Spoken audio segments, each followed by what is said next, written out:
condiciones de vida, con las condiciones tecnológicas y demás, que alguna pieza de diseño contemporánea, ¿no? Entonces, lógicamente que hoy se puede lograr cualquier cosa, no en la prehistoria. Entonces, el valor que puede tener, o el grado de interpretación, o lo que significa cada una de esas imágenes, van a tener que ver con esas condiciones sociohistóricas, ¿sí? Con las estructuras económicas, con el pensamiento filosófico y estético. Eso es muy importante para nuestra materia, tener presente eso, el pensamiento filosófico de cada uno de los momentos, ¿sí? Y en cada uno de los tramos de la historia que le dan origen. Para ello se deberá, ¿qué cosa? Revisar la historia a través de la incorporación de otros saberes, que justamente eran estos otros saberes que nosotros vamos a apelar como que proviene de las ciencias sociales, ¿no? Como la antropología. Vamos a tener un capítulo específico y una unidad temática que habla de la antropología, la sociología, la economía, la politología. ¿Saben lo que es la politología? ¿Historia política? Más que historia es la ciencia que estudia la política, ¿sí? Como fenómeno, que lógicamente, como toda ciencia, tiene su propia historia, entonces, pero estudia la política. Bien. Y la geografía humana. ¿Por qué la geografía humana? Bueno, la geografía saben lo que es, ¿no? Que estudia los territorios y desde el punto de vista geológico, cómo se compuso la Tierra y, bueno, accidentes geográficos, etcétera, etcétera. Pero cuando hablamos de geografía humana, ¿de qué estamos hablando?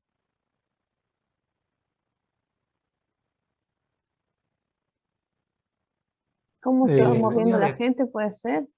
¿Cómo? y cómo el ser humano modifica el territorio para satisfacer sus necesidades. Puede ser. Bueno, parte es eso que, digamos, en realidad, cómo se modifica el territorio es cuáles son las formas de producción.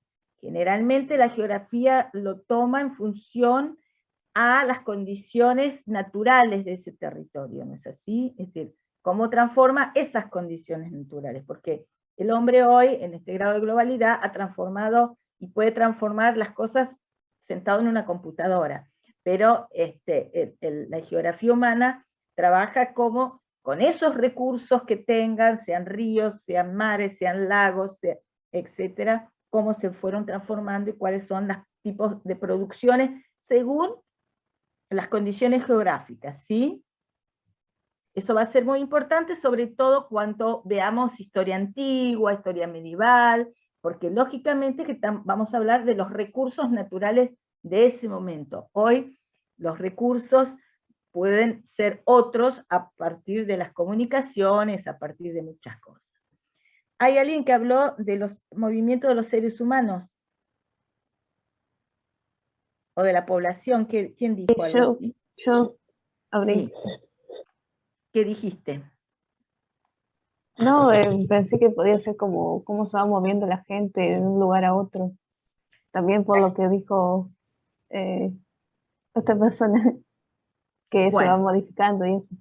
bueno, la geografía humana también toma el movimiento de las personas. En realidad, lo que hace la geografía humana trabaja sobre el crecimiento demográfico, el crecimiento o no crecimiento demográfico, depende de las condiciones, es decir, cómo aumenta la población. Lo que llamamos movimientos habla de los cambios, es decir, los movimientos migratorios de una región a otra, por qué se dan, es decir, o sea que también trabaja sobre la población, ¿sí? Sobre el tipo de características de esas poblaciones, que si bien lo toma la antropología, pero la geografía humana se encarga también de eso. Bueno, y ustedes dirán, ¿todo eso para qué nos interesa? Bueno, en realidad hablamos de la historia del arte y del diseño en general. Cuando vayamos atravesando distintos periodos van a ver que es fundamental entenderlo, es decir, no puedo entender, y creo que hay más adelante algunos ejemplos que nos van a ayudar a comprender, sobre todo en la antigüedad, les decía, esos momentos, ¿no? La geografía humana nos va a permitir entender y comprender el por qué el hombre va a responder a esas necesidades que decía el compañero, utilizando ciertos recursos naturales. Y otro de los puntos que les decía yo hoy era adoptar actitudes críticas frente a los hechos artísticos, del diseño de comunicación visual y el diseño gráfico, tanto presentes como pasados. Es decir, para tener una actitud crítica, es importante entonces conocer el momento histórico en profundidad, pero además, y en el caso de que nosotros lógicamente ustedes se están formando, nosotros ya estamos formados, pero dependemos de textos o una bibliografía o un saber de otros, de fuentes, que nos van a decir a nosotros cosas sobre esa producción, porque probablemente no podamos acceder, sí ahora con los medios visuales, a verlas, pero probablemente no acceso directo a esas piezas. Y entonces es muy importante poder acceder a fuentes que por lo menos nos permitan entenderlas, comprenderlas, apreciarlas. Ahora bien, esas fuentes pueden estar mediadas o atravesadas por intereses, por ideología, por conflictos de todo tipo, que no va a ser fácil, digamos, tomar una actitud crítica frente a eso, para interpretarlas. Entonces es muy importante leer fuentes variadas y después nosotros llegar a nuestras propias conclusiones. De esto va el primer trabajo práctico, que no lo vamos a lanzar hoy, lo vamos a lanzar la semana que viene, pero para que entiendan un poco estas formas o actitudes críticas frente a los hechos artísticos y de diseño. Hasta acá vamos. Es decir, la idea que este diseño en comunicación visual, ¿no?, tiene estos objetivos específicos, que es una comunicación social y una disciplina proyectual que apela a, o que incorpora áreas de conocimiento, o se relaciona con áreas de conocimiento como la teoría del diseño, como la práctica del diseño, como la producción estética, y también la investigación científica, que, entre otras cosas, a nosotros nos va a ayudar el diseño como un conocimiento científico, académico, ¿no?, que va más allá del sentido común, que es por allí el que uno puede apelar para poder decir me gusta o no me gusta, un criterio bastante sin fundamentos, pero que a pesar incluso de ese sentido común, que algunos dicen es el más común de todos los sentidos, ese sentido común, aún así ese sentido común está inscrito dentro de un marco, de un determinado paradigma, que nosotros también lo vamos a estudiar como un concepto fundamental de nuestra teoría. Nosotros vamos a apelar también a una experiencia práctica del saber hacer, a una experiencia teórica sobre cómo pensar, qué pensar, conocimientos, conceptos, y también la investigación científica dentro del diseño nos plantea la necesidad de echar mano a otras cosas como el continuo hacer y rehacer, investigar, no solo es buscar, indagar un procedimiento reflexivo y sistemático, sino también controlado y crítico, y hacia eso vamos nosotros, ¿no?, a la idea de la importancia de la crítica como un modo de aprender a comprender, de comprender. Cuando hablamos de pensamiento crítico no significa hablar mal de alguien, ¿no?, sino justamente de tomar un posicionamiento, de analizar, significa que se conocen los argumentos a favor, en contra, y se toma una decisión, se toma, uno se sabe dónde se quiere parar con respecto a una cuestión, para poder considerar si es verdadero o falso, si es aceptable o inaceptable, si es deseable o indeseable, ¿no? Entonces el pensamiento crítico es fundamental. Es decir, no puedo leer ignorando que cada contenido que leamos, que veamos, va a estar cargado con sus propias ideologías, con sus propias intenciones. Sea un comentario de WhatsApp o sea un texto académico. Siempre va a haber por detrás alguna ideología, alguna intencionalidad.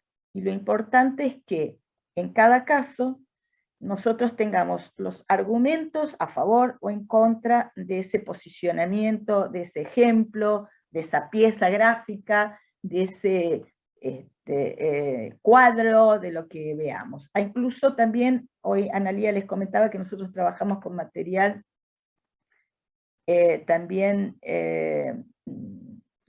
de videos o películas, y eso también es un ejercicio que uno tiene que adoptar, ¿no? Es decir, cualquier película, independientemente de su calidad, puede ser vista. La importante es que nosotros le saquemos o entendamos o encontremos en esa pieza, en esa obra, algún sentido, sea a favor o en contra, pero poder tener un pensamiento crítico. Eso es muy importante.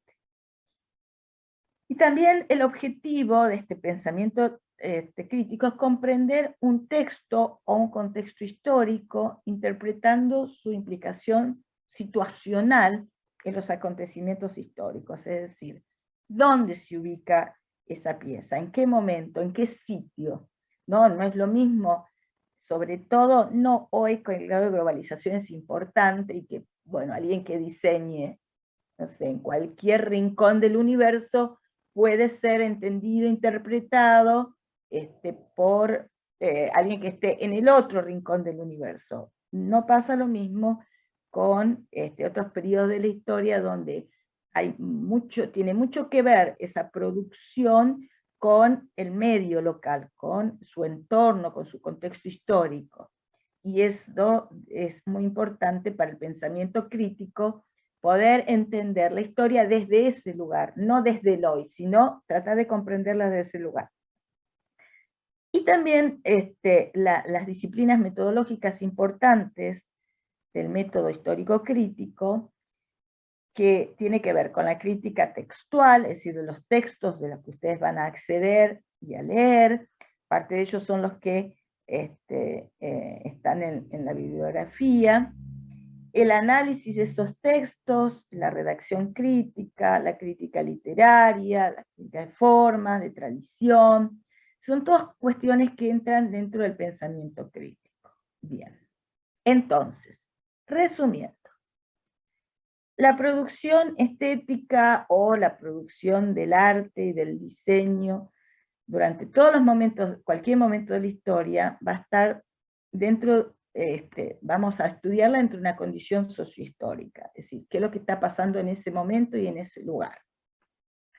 Donde aparecen también estructuras económicas, el pensamiento filosófico y estético que van a aportar a esa condición histórica. Condición histórica que en cada uno de los tramos de la historia va a dar otros saberes, es decir, que vamos a ir incorporando, que nos van a dar también respuestas a nuestras inquietudes, como la antropología, la sociología, la economía y la politología, para poder acceder a partir de allí, y la geografía humana, ¿no?, a entender entonces el fenómeno del diseño. Fíjense entonces lo complejo que es en cada momento de la historia, cualquier producción de arte o de diseño que nosotros analicemos, va a estar mediada por todos estos saberes, que no es poca cosa. Saberes a los que ustedes por lo menos van a tener que tener alguna referencia, ¿no? Cómo era la sociedad en el momento, cómo eran las costumbres, cómo eran las condiciones de vida, su economía, y cómo era la política, la organización de esos grupos sociales, comunidades, etc. como se llamen en el momento. Y con respecto al pensamiento crítico, nos prepara para el ejercicio profesional, es decir, nos prepara para poder analizar un fenómeno cualquiera y tomar nuestras propias decisiones, ¿no? Pero para poder tomar decisiones uno tiene que conocer de todo, poder argumentar. Para poder argumentar tiene que saber los pros y los contras de qué. Bueno, de los antecedentes que los tomamos referencia, de los objetivos del trabajo a realizar, al comitente, y sus necesidades, etcétera, etcétera. Entonces, este pensamiento crítico, por un lado, estimula la inteligencia, nos permite una participación activa en la vida cultural, es decir, tomar posicionamiento,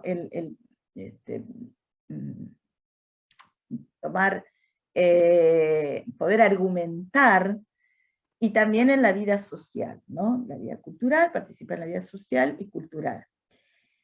Y el prepararnos para el ejercicio profesional es porque nos permite adaptarnos a las situaciones cambiantes de la sociedad. ¿Quién más que nosotros, que hemos vivido en estos últimos años, somos conscientes de lo que va cambiando las situaciones de la sociedad? Fíjense ustedes lo que ha cambiado este año y medio, imagínense para nosotros que somos un poco mayores, en el caso de Danilo y mío sobre todo, que hemos atravesado muchas condiciones, muchos cambios a nivel regional, nacional y universal, digamos. El mundo ha cambiado mucho desde que nosotros éramos pequeños hasta ahora, y ustedes, y todos, ¿no es cierto?, en estos últimos años. Pero no es posible adaptarse a las situaciones cambiantes si uno no tiene pensamiento crítico, porque siempre tiene que estar resolviendo esas circunstancias, ¿no? Lo que se llama tratando de resolver o de responder a la coyuntura. Y también a estar preparados para las situaciones cambiantes del conocimiento. Los saberes, el conocimiento también cambia permanentemente, ¿no? Cada nuevo avance tecnológico nos permite, es decir, vamos incorporando herramientas, pero también esas nuevas herramientas traen consigo nuevos conocimientos, es decir, probablemente algunos textos, no sé, estoy pensando desde la virtualidad, poder acceder más fácilmente, por ejemplo, a ciertas bibliografías, a ciertos textos que antes era más difícil. A partir del momento de la conversión de muchos de estos textos en PDF, uno accede a través de la web y puede bajarlos, puede leerlos. Antes había que comprar un libro o irse a la biblioteca, instalarse ahí a leerlos, o a lo sumo pedirlos prestados en la biblioteca, tenerlos un tiempo que uno a veces no alcanzaba ni a leerlo, que ya lo tenía que devolver, en fin. Entonces, todas estas situaciones cambiantes que nos permite acceder al conocimiento y del propio conocimiento en sí, nos va a ir preparando para el ejercicio profesional, ¿no? Y que, bueno, es muy importante entonces todos esos saberes que pasa con la historia, de cómo nos va a ir ayudando o incorporando o dándonos elementos para que nosotros mejoremos nuestra condición como diseñadores. O sea que historia está en la carrera de diseño no como un adorno, no como una materia que está para jorobarle la vida a ustedes, para hacerla más difícil y más pesada, sino todo lo contrario. La historia está en la carrera de ustedes para formarlos desde otro lugar, para hacerlos críticos, para ayudarlos a ser los mejores diseñadores. Y esta es la idea para la cual estas materias del área de sociales, como las que están a cargo de nuestra cátedra, intenta resolver estos contenidos. Bueno, si nosotros hablamos del concepto de historia, no sé cuántos de ustedes han tenido la materia historia en el colegio, Pero ¿qué podemos decir? ¿Qué es la historia para ustedes? ¿Alguien se anima? Es básicamente todo lo que abarca el pasado y se estudia de la humanidad, digamos, todos los registros que existen de la vida de la humanidad en tiempos pasados, ya sean eventos o lugares, siempre. Situaciones. Bueno, todo lo que existe, todos los documentos, pregunto, Profe, ¿puedo agregar algo? todos pueden agregar todo lo que quieran. Sí, un dato, digamos, que se puede catalogar en dos categorías, la historia y la prehistoria. La historia se cataloga desde el comienzo de la escritura, de los primeros descubrimientos en adelante, y la prehistoria previa a la escritura. Bueno, yo no estoy tan de acuerdo con ese posicionamiento, después te voy a explicar por qué.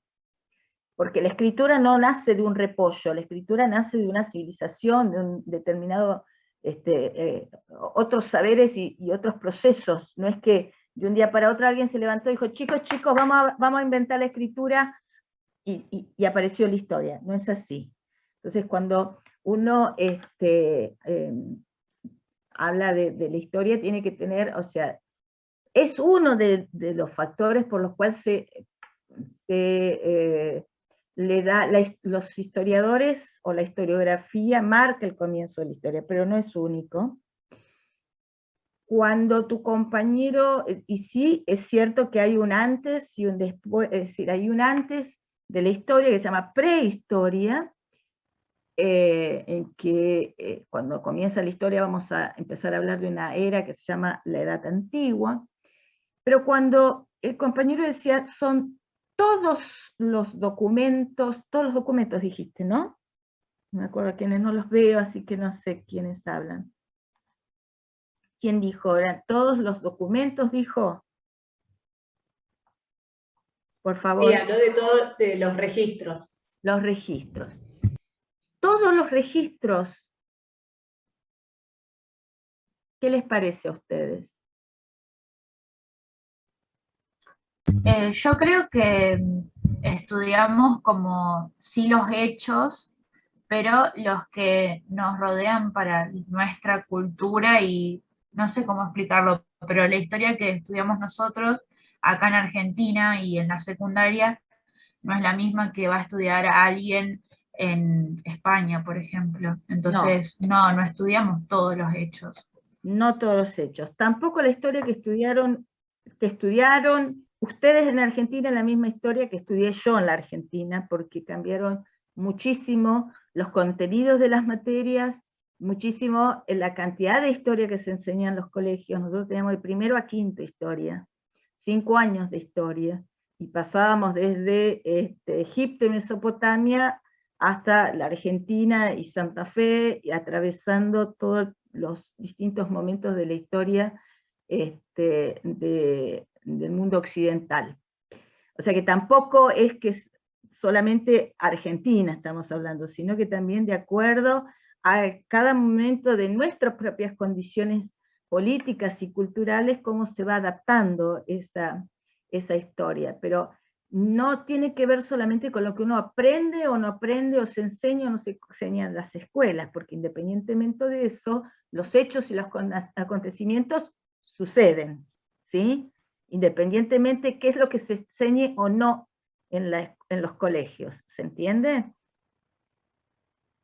Entonces, vamos a ir apuntando. Entonces, ¿qué sería la historia?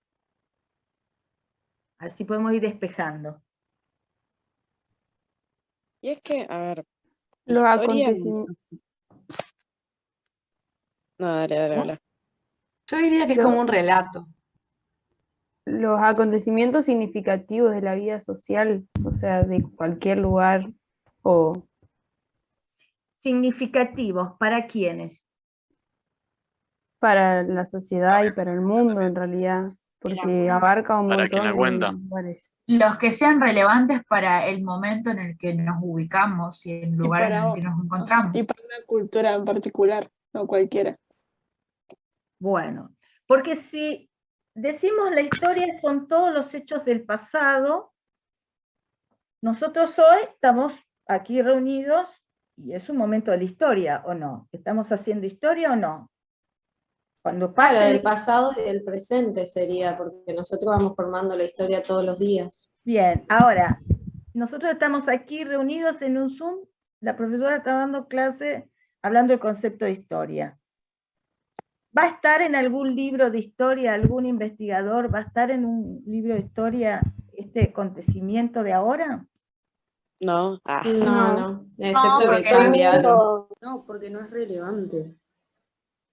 Los Bueno. acontecimientos importantes. Puede ser relevante, no.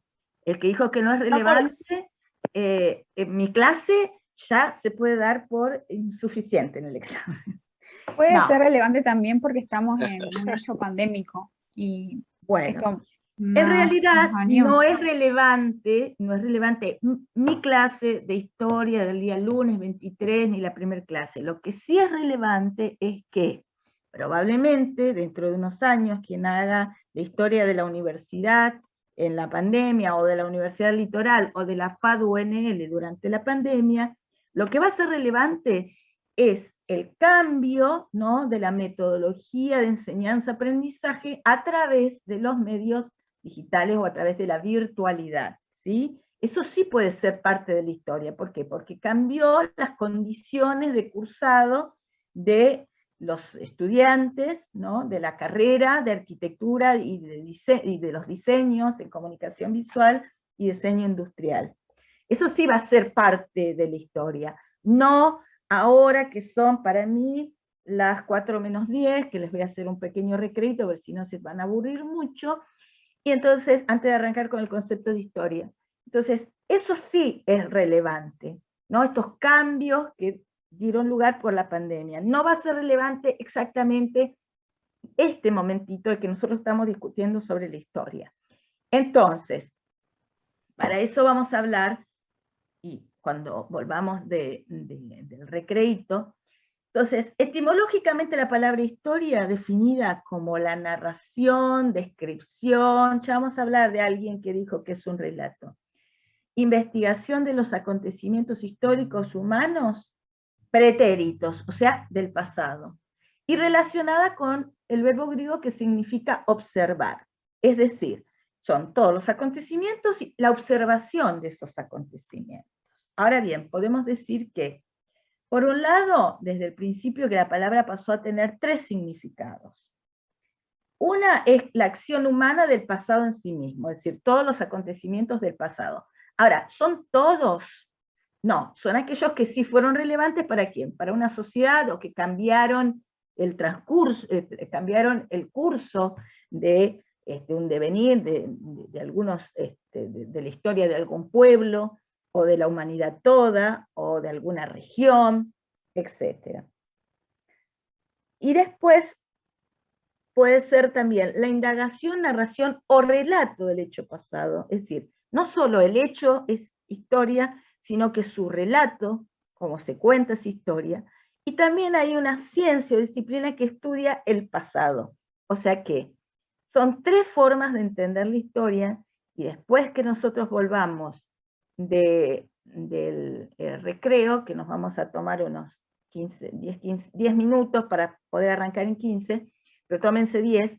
Entonces, a partir de ahí, vamos a empezar a entender, digamos, cada una de estas formas, porque todos nosotros, incluso cada uno de los acontecimientos de nuestra propia vida personal, para nosotros es nuestra propia historia, pero esa historia aquí es relevante ¿para quién? Para nosotros, para nuestra familia, a lo sumo, ¿no? Pero la historia con mayúscula, como se la llama, como ciencia, como disciplina, estudia esos acontecimientos del pasado, ¿no? Y bueno, de algún modo,